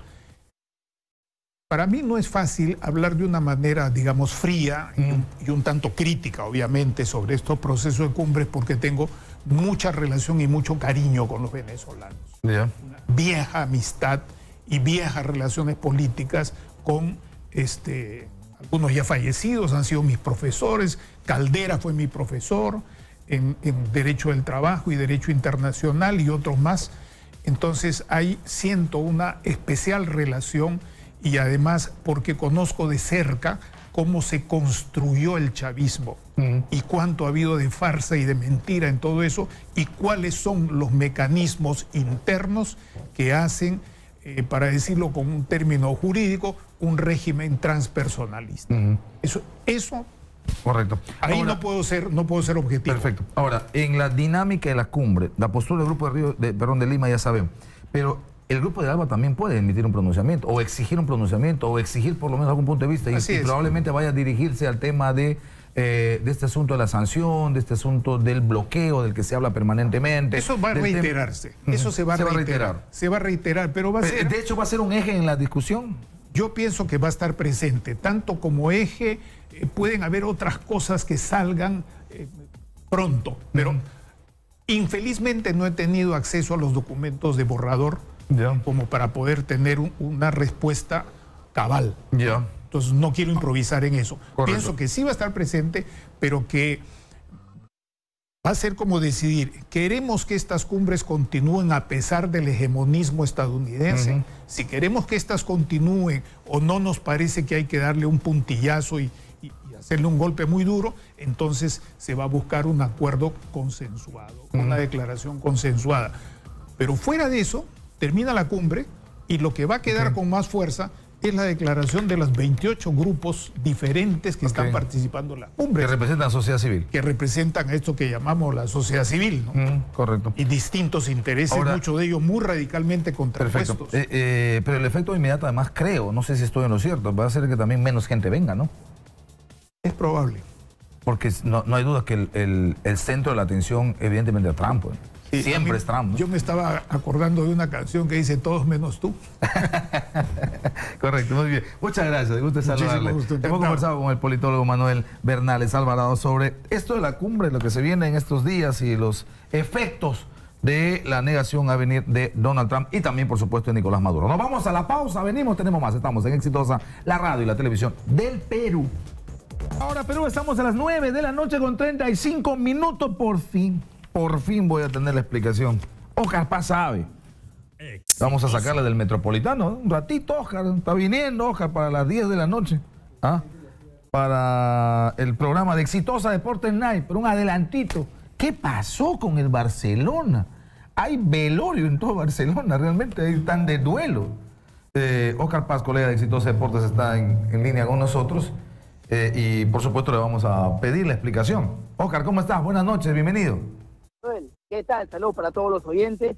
La explicación, bueno... ¿Qué pasó? Cuéntame, ¿qué pasó? Todo el mundo estaba pendiente del partido entre el City y el Liverpool y al final terminamos viendo y asombrados lo que pasó en el Olímpico de Roma. Con un partido increíble y con un Barcelona que salió desde el primer tiempo con una actitud, creo yo, que no era la adecuada para el partido. Relajados, haciendo tiempo, ya prácticamente, como dicen los argentinos, canchereando, pensando que ayer estaba resuelto y que simplemente era un partido de trámite que con el paso de los minutos se iba a jugar con la desesperación del rival y que de contra lo mataba. Sin embargo, hay que reconocer que la Roma, pese a que solo tenía como argumento la ilusión para darle vuelta a un 4-1 que había encajado en el partido de ida, lo salió a buscar desde el primer minuto. No planteó el partido desde la inferioridad, desde que el Barça es superior, que tiene mejores jugadores, que es un equipo que cuesta mucho más plata que la Roma, sino que salió con todo. Acá me la juego, arriesgo. Si no arriesgo, no gano. Y salió a presionar, a correr, a meter pierna fuerte, a prácticamente otra revolución. Y el Barça, sorprendido, no pensó que este equipo iba a tener un rendimiento tan bueno y tan perfecto, y los goles llegaron a partir de errores puntuales y un equipo que se confió en defensa y que al final terminó pagando caro esa desconfianza, esa poca reacción de parte de los jugadores y del técnico también, que no hizo nada para de alguna forma también despertar un plantel que entró en la cancha pensando que el partido estaba resuelto y que era el trámite, nada más. O sea, la confianza fue, digamos, la razón que explica esta goleada. Sí, el exceso de confianza del Barcelona. El exceso de confianza que genera que todo el plantel o que los que salieron a la cancha no rindan en su máximo nivel. Si repasamos desde los defensores, porque el arquero Ter Stegen estuvo en una buena noche que salvó hasta 3 cuestiones claras de gol, porque si no el partido terminaba con un marcador mucho más abultado contra Barcelona. Todos en un nivel muy bajo, desde un Titi, desde Piqué, desde los volantes, desde el propio Iniesta, que también... La salida de Iniesta ha sido realmente muy gráfica, ¿no? O sea, verle la cara de derrota, la cara de tristeza, después ver, además, mirando el partido desde fuera, un poco, claro. Un rostro de velorio. La verdad no tiene la tristeza que he tenido mirando la cara de Iniesta. Realmente, quizá esa salida sea la evidencia mayor del desastre de este partido, ¿no? Claro, y más allá de todo análisis, de toda evaluación, de todos los números que se puedan analizar y las estadísticas que arrojan los partidos, esto es el fútbol. Esto hace que este deporte sea admirado y seguido por millones de personas y sea el deporte más con más fanáticos en el planeta, porque en el tenis el favorito siempre gana, porque en la NBA el Dream Team siempre se va a llevar el título frente al rival que más allá de todo lo que haga no va a poder. Pasa en el tenis, pasa en el ciclismo, pasa en el automovilismo, pasa en la Fórmula 1, en el fútbol, a veces este tipo de cosas sucede, son accidentes, pero también dependen de un rival rebelde que la crea y que salga a la cancha en otra revolución. Pero no hay duda, Oscar, que este partido, no hay duda que este resultado marca historia, ¿verdad? Esto va a entrar a la historia del fútbol sin ninguna duda. De este partido se van a acordar ustedes, los comentaristas, los analistas, los periodistas deportivos, mañana, pasado, el próximo año, de cómo quedó lamentablemente eliminado en esta etapa, quedándose casi con el boleto en la mano, creyendo que el rival era débil, confiándose en el superpoderío, confiándose en que eran los favoritos, y la verdad es que, bueno, pues muchas veces y ahora en el fútbol moderno no hay favoritos, hay que definirlo en la cancha, en los 90 minutos y de 11 a 11 y jugando cada minuto. Lo acaba de mostrar la Roma con una bofetada impresionante al Barcelona, que le ha despertado a una realidad que es terrible. No sé cómo van a regresar a Barcelona, no sé cómo van a enfrentar a la gente en Barcelona, ¿no? Cuando lleguen. Es verdad, sí, y esto del fútbol es muy cambiante y a veces todo lo bueno se nos pone mal en cuestión de segundos, ¿no? Porque el Barça aspiraba al título, a ganar los 3 títulos más importantes del año, porque la Liga tiene de bolsillo y de repente en un abrir y reojo se quedaron sin la Che, porque es el torneo más importante que ellos querían. Sí, ese es el fútbol. De verdad que un abrir y cerrar de ojos pasas del infierno al cielo, claro, o del cielo al infierno sin ningún problema. Claro que sí, es verdad. Sabe Manuel que cuando sale el sorteo de la Champions y le toca como rival al Barcelona, a la Roma, todo el mundo celebraba, y el diario, que es un diario representativo de Cataluña, de Barcelona, dijo, es un bombón, o sea, nos vamos a disfrutar para comer este dulcecito, porque nos ha tocado el rival más sencillo de todos los clasificados. Ahora, me dicen en el estudio que perdiste también. ¿Has apostado por el Barça? No, yo tengo un cariño especial por el Barcelona porque formo parte de una generación. Ya, no me quieres decir. Con el fútbol de Guardiola, no me quieres decir cuánto has perdido. Messi, no hay problema. Y Ronaldinho en su momento también. Yo en el fútbol no suelo apostar porque yo creo que la apuesta para los que nos gusta el fútbol nos hace pasar momentos malos y no nos hace disfrutar los partidos. No quiere parar el corazón, hermano. Si tú, por ejemplo, pones 200 soles o $100 a un partido, ya no ves el partido de la misma manera. No, estás viendo tus billetes. O que ganas o que pierdes. Claro, es verdad. Perfecto. El resultado, estás nervioso, quieres que gane este, que muy bien. O sea, y no disfrutas. O sea, es cierto.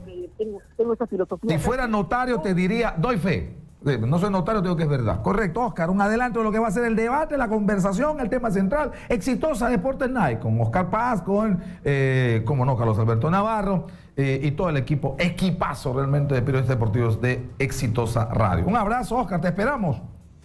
Muchas gracias. No te demores. Bueno, voy a cambiar de tema y converso a esta hora también. Está en línea Marcial Vilela, está en Villa El Salvador, están interviniendo hace ya buen rato. Allanamiento a la empresa del socio narcotraficante del congresista Edwin Vergara. Con Marcial estamos en vivo para todo el Perú. Marcial, adelante, le escuchamos. ¿Cómo está, Manuel? Declaraciones del comandante encargado del operativo aquí de allanamiento en Villa El Salvador. Como todos sabemos, hoy se viene allanando 5 locales, sobre todo investigaciones que se le sigue a Edwin Vergara y además también a su socio presunto narcotraficante colombiano Diego Sánchez. Escuchemos declaraciones del comandante que viene dando esta hora a su salida de este allanamiento. Comandante, buenas noches, bienvenido. Hemos visto que han decomisado CPUs y algunos materiales. ¿De qué se trata? Así es, este es un mandato judicial de allanamiento y de cerraje de este local. Y la información obviamente por ahora es reservada porque estamos en pleno proceso de investigación. 5 horas de trabajo. ¿Mañana van a continuar su labor aquí en este local? El trabajo es permanente del personal de Irandro en la lucha contra el tráfico ilícito de drogas. Hemos visto que han trabajado durante 5 horas. Mañana, ¿cuántas horas más se prevé que van a hacer su labor? El trabajo es permanente y a diario y las diligencias también igual las 24 horas. Por descerraje, ¿no? Mandato judicial de allanamiento. ¿Qué persona en el interior ha encontrado o estuvo deshabitada? No ha habido ninguna persona y por eso hemos procedido de acuerdo a ley al descerraje del presente inmueble. ¿Su nombre, por favor, comandante? Comandante Sánchez Padilla Carlos. De la Dirandro. Gracias. Correcto. Bueno, aparte de ello, te comento, Manuel, que aquí hay gran expectativa de la prensa, sobre todo. Hemos visto que han llevado CPUs, costales, quizá con algunos productos, incluso ya con nombre van, y además también han participado policía de Irandro y además también un fiscal, pero hablamos del fiscal contra la criminalidad organizada que realiza estos 5 allanamientos. En este caso, a este grupo, pues, de pinturas, ya que muy reconocida en nuestro medio y que sobre todo es parte de este trabajo de los allanamientos y estos mega operativos que se sigue, pues, sobre todo a los consorcios que integraban, sobre todo en sociedad con el presunto narcotraficante colombiano Diego Sánchez Ospina, en el allanamiento que se le sigue a los inmuebles del fundador de Fuerza Popular, fundador y también partícipe como congresista de Fuerza Popular, Edwin Vergara. Marcial Vilela, desde Villa El Salvador, para Exitosa. Adelante contigo. Gracias, Marcial, gracias por la comunicación. Cobra actualidad esta propuesta, esta moción de orden del día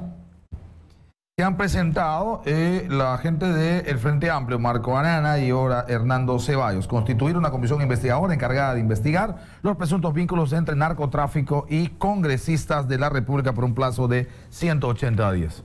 Esta vamos a ver si debaten y aprueban finalmente. Realmente es importante y necesario. La sola posibilidad debería llamar la atención y obligar a acciones inmediatas. La sola duda, la sola sospecha, y aquí no hay sospecha. Y si las hay fundadísimas. Es un congresista. Y lo de Kenji no me digan que no era un escándalo. Los 100 kilos de cocaína en su almacén. Este es la hora. Estamos a las 9 de la noche con 45 minutos en estudios. Luis Espinosa, converso con él. Luis Espinosa es secretario de Asuntos Pedagógicos del SUTEP, la organización representativa del Magisterio Nacional.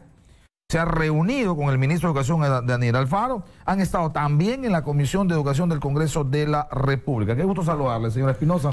Buenas noches. Gracias por la invitación. Muy bien. ¿Qué tal la reunión con el ministro Alfaro? Bueno, es parte de nuestra actitud dialogante, es parte de todo el trabajo que venimos haciendo y esto es lo que hemos llevado a cabo en horas de la mañana. En la cual ¿Protocolar o van a abordar algunos temas? No, hay temas que se va abordando porque es parte de toda la dinámica que tenemos y hay temas que ir resolviendo, ¿no? El tema educativo no puede esperar mucho tiempo y en las horas de la tarde con la Comisión de Educación, igual, buscando los espacios desde las cuales se puede dar una alternativa al tema educativo, que muchas veces nos encasillan al tema económico, ¿no? Correcto, nosotros tenemos una visión más amplia de la educación. Pero con el ministro, el tema pendiente es el asunto del reinicio de la mesa de trato directo, que entiendo se suspendió con este cambio de ministerio, o sea, de ahí del Bexler al ministro Alfaro. Claro. ¿O continúa este trato directo? Sí, porque manda la normatividad y además creo que era lo más pertinente. En efecto, ya hemos quedado ya el día jueves a las 9 de la mañana. Estamos nuevamente con la comisión dialogando para buscar las salidas más pertinentes a todo el tema educativo, ¿no? ¿Va a cambiar de gente el Ministerio de Educación en la mesa o van a hacer lo mismo de la gestión anterior? Va a continuar la misma comisión para no interferir el trabajo. Creo que ya conocen nuestro planteamiento. ¿Cuánto se ha avanzado?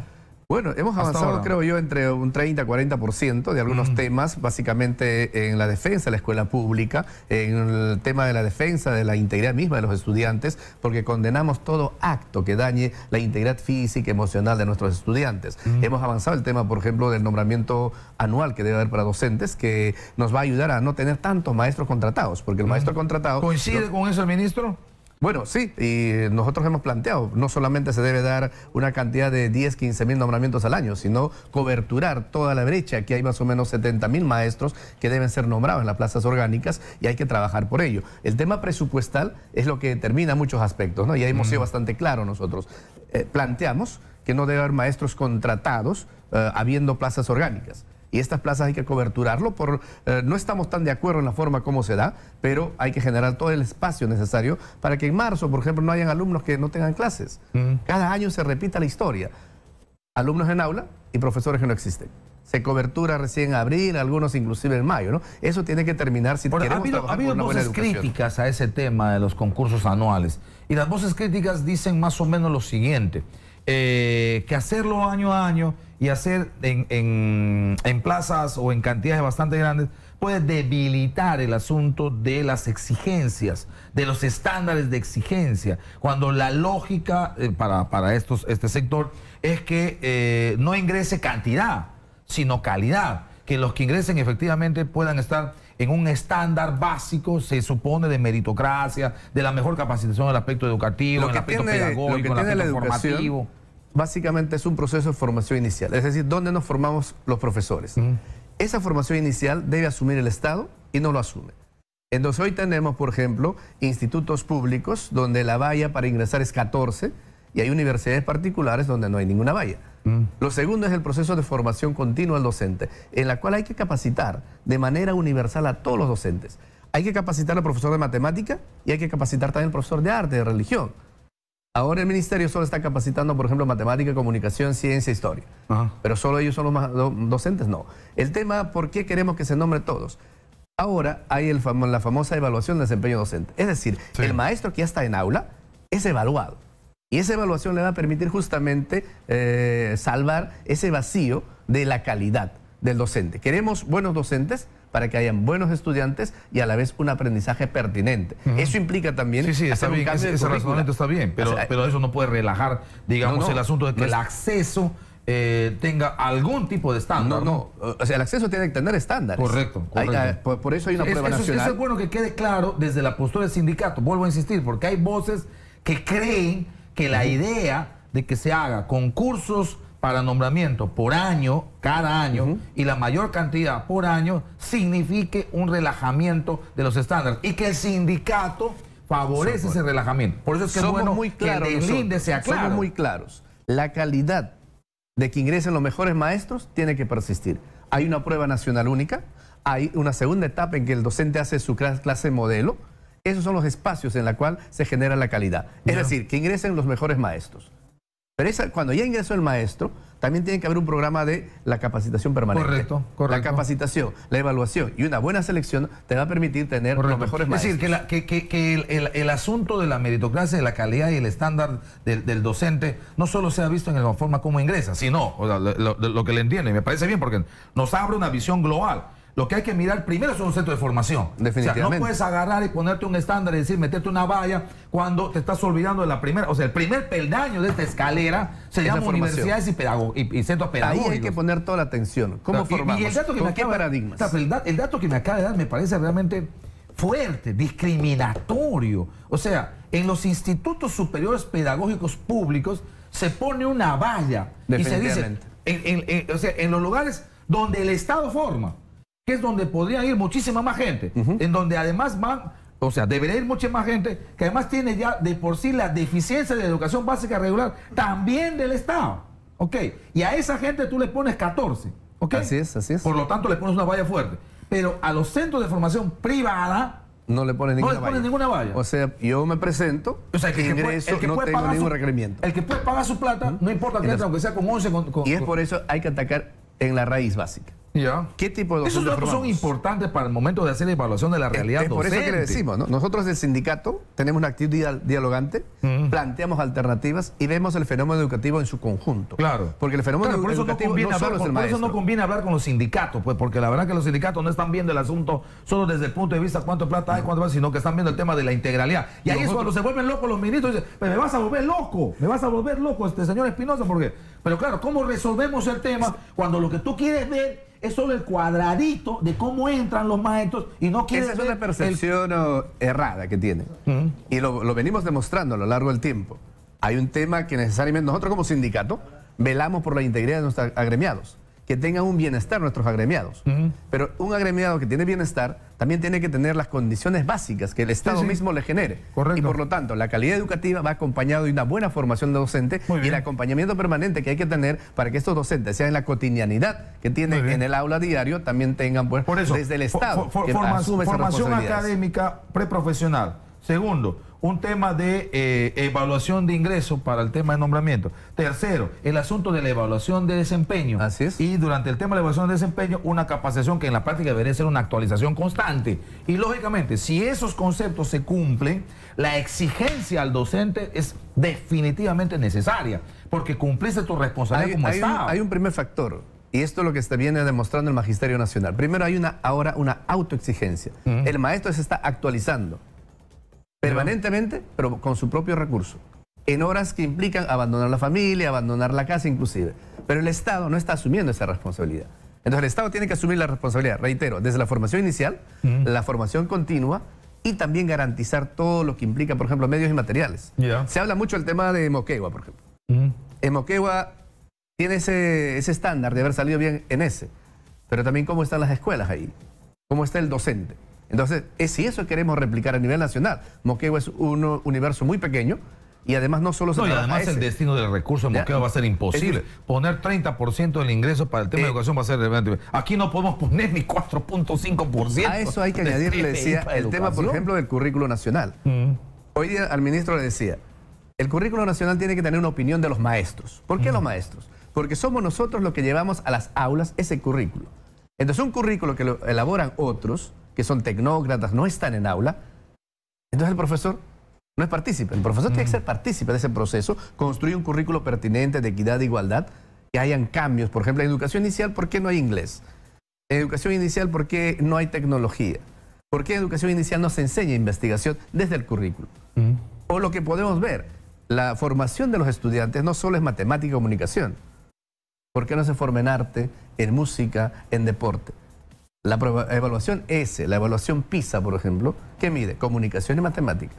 Un chico, hablabas de fútbol, de Barcelona, Madrid, un chico que tiene un potencial en el deporte, ¿quién lo descubre? ¿La escuela o alguna persona que se dedica a eso? ¿Por qué no puede ser la escuela que descubre esos talentos y también los potencia. Estamos perdiendo un Messi por meterle todo el razonamiento matemático. Claro, es que la vida no es solamente... está ganando $30 millones al año. Con el respeto que se merecen nuestros amigos matemáticos, la vida no solo es matemática y comunicación. Sin ninguna duda. No tiene un proceso de que nos ayuda, pero también lo que hay que formar es a la persona de manera integral, holística, en valores, en ética, en moral, para evitar los temas que también comentabas, el tema de la corrupción y todo lo demás. Sí, pues, si no hay concepción de integralidad, evidentemente no hay nada. ¿Pero ha visto un ministro dialogante usted? ¿Le ha visto con buen espíritu? ¿Ha visto que es posible que Bueno, hoy ha sido la segunda reunión que hemos tenido.